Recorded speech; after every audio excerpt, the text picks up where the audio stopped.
국민의힘 대선 후보로 선출된 윤석열 후보, 오늘 오전 가락시장을 찾는 민생 행보로 첫 발을 뗀 데 이어 곧 이준석 당대표와 오찬 회동합니다. 더불어민주당 이재명 후보는 청년들과 만나 주택 정책을 내놓으면서 검찰과 언론 개혁에 대한 목소리도 낼 예정입니다. 이재명 후보가 화두로 던진 전국민 재난지원금을 놓고는 논란이 이어지고 있습니다. 국회 취재기자 연결합니다. 조성호 기자. 네, 국회입니다. 네, 대선 주자들 통상적으로 국립현충원을 참배하면서 첫 일정을 시작하곤 했는데 윤석열 후보는 시장으로 갔네요. 네, 윤석열 후보는 오늘 아침에 서울 송파구 가락시장을 방문해 당선 인사와 함께 이른 시장에 나와 일하는 상인들을 격려했습니다. 말씀하신 것처럼 통상적으로 대선 후보나 당 대표 등이 첫 공식 일정으로 국립현충원을 찾는 것과는 다른 행보입니다. 윤 후보는 일정을 마친 뒤 기자들과 만나 가락시장에서 파는 채소와 청과 축산물, 수산물은 시민들이 소비하는 것이기 때문에 시민 생활과 밀접한 곳이라 찾게 됐다고 말했습니다. 윤 후보는 잠시 뒤에는 서울 마포에 있는 식당에서 이준석 대표와 오찬 회동을 하는데요. 향후 선거대책위원회 구성 방향 등을 논의할 예정입니다. 20대에서 40대 지지층이 취약한 만큼 청년당원들의 큰 지지를 받는 이 대표에게 청년 행보와 관련한 조언도 들을 걸로 보입니다. 오후에는 올림픽공원에서 열리는 대한민국 청년의 날 행사에 참석해 청년층에 대한 구애를 이어갈 예정입니다. 이재명 후보도 청년층 공략으로 주말 일정을 시작했죠? 네, 이 후보는 오늘 오전 서울 동대문구에 있는 청년주택 장안생활을 방문해서 청년들 목소리를 듣고 있습니다. 1인 가구 청년들이 거주하면서 작업도 하는 이른바 코워킹, 코리빙 공간입니다. 이 후보는 앞서 청년 기본소득 연간 100만 원 지급과 함께 자신이 계획하는 기본주택 250만 호 일부를 청년에게 우선 배정하겠다고 밝혔습니다. 청년들의 주거와 생활에 대한 의견을 들으면서 청년 주거정책과 기본소득 등에 관한 구상을 밝힐 걸로 보입니다. 이 후보는 어제 대구에서 대학생들을 만난 데 이어 이틀 연속 청년들과 접촉면을 넓혀가고 있습니다. 이 후보는 오후에는 인터넷으로 생중계되는 검언개혁 촛불행동연대 출범 특별대담에 출연합니다.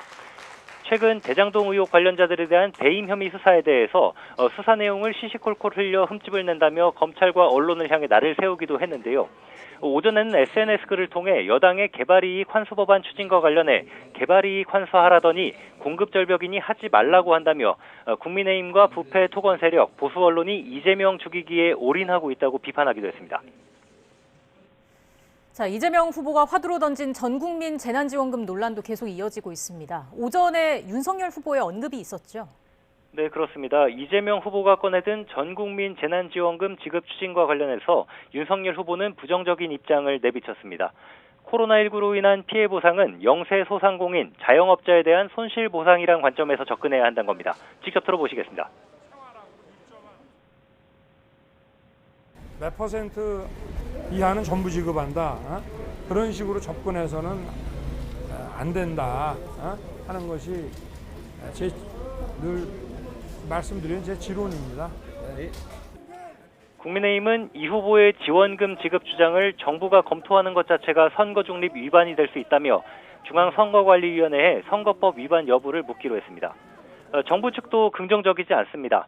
어제 국회 예산결산특별위원회에 출석한 홍남기 경제부총리는 전 국민에게 주는 방식보다는 맞춤형으로 필요한 계층과 대상에게 집중적으로 주는 게 효과적이라고 했고요. 김부겸 국무총리도 결국은 귀한 세금을 갖고 집행하는 거라며 신중해야 한다는 입장을 밝혔습니다. 김 총리의 얘기 들어보시겠습니다. 오늘 국회에서 한번 정말 좀 장시간 토론을 해서 하고 사실상 작년에 보편적 지급 전 국민 보편 지급 이후에 사실은 너무나 많은 소문을 치렀습니다. 그리고 과연 이게 옳은 방식이냐에 대해서 아직까지 합의를 못 이루고 있지 않습니까? 기회비용은 말씀드리죠. 이재명 후보는 이와 관련해서 어제 경북대 일정을 마친 뒤 초과 세수는 고통받는 국민을 위해 최대한 쓰였으면 한다는 입장을 거듭 확인했습니다. 다만 여론 추이를 지켜보면서 탄력적으로 대응할 수 있다는 여지를 남겼습니다. 들어보시죠.